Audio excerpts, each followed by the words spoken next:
Dr. Horace. Oh, hi, Mary. Glad to see me. Thanks for coming in. Yes, I did ask to see you. Thank you. First off, I just wanted to thank you so much for your having organized the Pleasantville National Bank Saturday Car Wash to feed the homeless in Pleasantville. It was really kind of you to do that. That was my pleasure. I loved doing that and had so much fun, and we had a lot of success. Well, you did a super job, and I meant to congratulate you again on having received for the 4th consecutive year Pleasantville Teller of the Year Award. You're one of the people that has helped Pleasantville rise to a position in the community where we are known as the Bank of Customer Service. And that's just something I need to say right off. Thank you. I appreciate that. Okay. And one of the reasons that Pleasantville has earned this type of customer service recognition is because we've established, I guess, a set of guidelines for how we work together so well. And in fact, I think you were involved in formulating some of those guidelines Yes, because I was. Mm-hmm. we do use the shared decision-making process. And the reason we do that is so that each of us understands our responsibilities to ourselves, our colleagues, our supervisors, and so on. And it helps us to maximize our productivity, which again maximizes customer service. With that, I'd like to talk about one guideline in particular today, and that's the guideline that involves the use of cell phones during business hours for personal reasons. And the reason we established that guideline was because if we're away from our workplace, work area, and we're on the phone, we can't be serving our customers at the same time.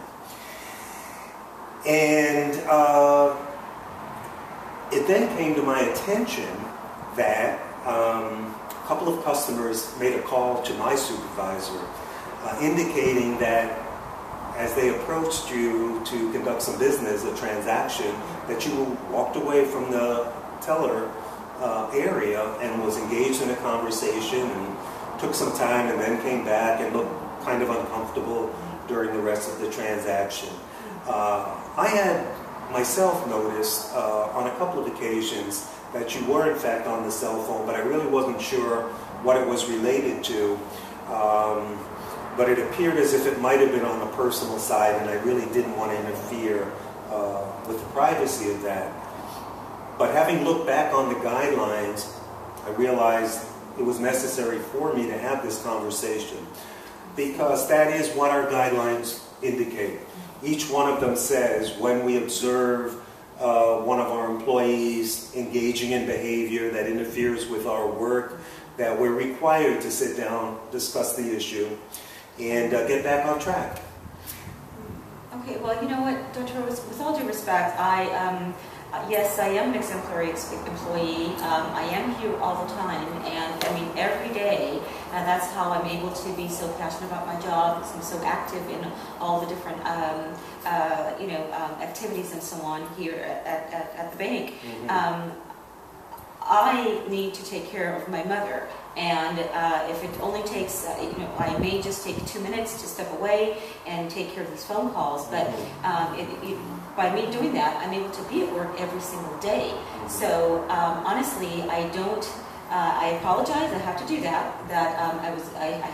I stepped away from the teller line, and I had no coverage at the time. But this was an emergency, and I really had to tend to that phone call.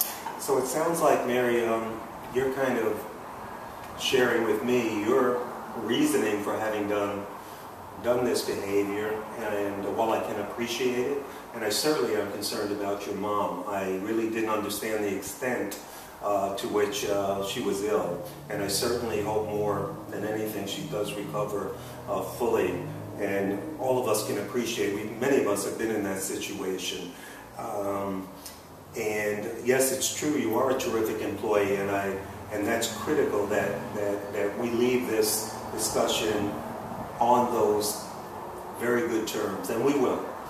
But again, This is a way for me to share with you, as with any of our employees, as a situation occurs that does interfere with our customer service, then it's incumbent upon me to bring it to our employee attention and follow what the guidelines indicate. So I do appreciate what you have shared with me, and which leads me to the possibility of maybe we can arrange to discuss some alternatives, some possibilities on how you might keep up with what's happening with your mom and family, while at the same time not interfering with our office time and our customers. So I'm hoping that maybe you and I can think through some of that now that you've shared that with me, and kind of move on from there. So with that, I want to say thank you for coming in, and I'll be looking forward to our Christmas party, which I understand you've volunteered again to organize. So you're an extraordinary worker and employee, and it's terrific having with you. By the way, I do have a copy of those guidelines, which I'd like to leave with you and ask you to review so that we're all very clear on each of what the guidelines are. Okay, sure. Well, welcome back. Let's try to analyze what just happened. If you recall the video introduction, it was quite a different type of conversation. You may recall me saying to Mary, I've had it up to here, it happens again, you'll be really in hot water, etc., etc. So what actually happened here? Well, there are some key steps that I was following in order to ensure that I not only achieved the purpose of communicating the situation, but more importantly, I left the conversation with Mary fully understanding her role in this particular guideline violation, if you will, but her recognizing the reasoning behind having that guideline to begin with, and that while this is not a personal attack, perhaps, it's really a question of the guideline speaks for itself. And you begin this conversation with an overview. You may recall that I began by greeting Mary warmly.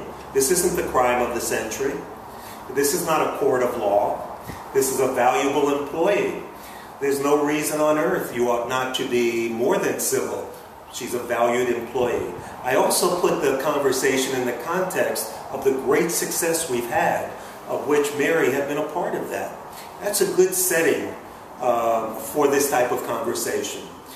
Next, I went on and described that the guidelines themselves were put in place with the employee's help in order to guide us in how we should work together, interact, in order to what? Maximize our productivity, which maximizes customer service. The third step was introducing the specific situation itself. Sooner or later, you've got to do that. And that was that Mary had been on the cell phone making personal calls during office hours. I don't have an option as to whether to waive that communication. The reason for that being that that could easily be perceived by outside employees as special treatment perhaps for Mary, Mary being above the rules that everyone else is required to follow, and therefore we don't engage in that kind of decision. That being said, we then stated pretty clearly what was observed by the customers, what they reported to me, what I observed, which in fact was Mary engaging in conversation away from her business responsibility. Mary then offered an explanation. Some employees at this point, they will demonstrate their defensive behavior, because it is at this stage that you are in fact putting the onus of responsibility on them. They are going to receive unpleasant news, if you will. And this is where you want to be your most skillful in not overdoing the legalistic point of not following the policy, but getting the facts out objectively. And after having done that, Once Mary was explaining her point of view, you may have noticed I then began to engage in what you've come to know as active listening. As soon as that employee either becomes defensive or wants to offer an explanation, you stop everything. Assume the active listening posture, listen very carefully, and after the employee has finished or run out of steam, if you will, you paraphrase what they have said. And why you do this is that we know that people need to be heard and understood more than they need to be agreed with. You may notice I never agreed with Mary that that was okay. I agreed that this was a difficult situation. I was very empathetic about her mom's illness, but that never was a substitute for being allowed to violate your company guidelines. Finally, I offered some help. I suggested to Mary that perhaps she and I could meet at a later date where we could look at some alternatives for how she could conduct that communication with her mom and yet not do it at the expense of customer service. This is in itself then are the rules of the road for engaging in effective communication involving sensitive issues that we sometimes term communicating bad news. I'll have further activities for you to practice with a partner as one of your activities, and I'll be looking forward to hearing from you about how it went. So, Dr. Hara was saying, see you next time. Thank you again for coming in. My pleasure. Okay, Mary. Take care now.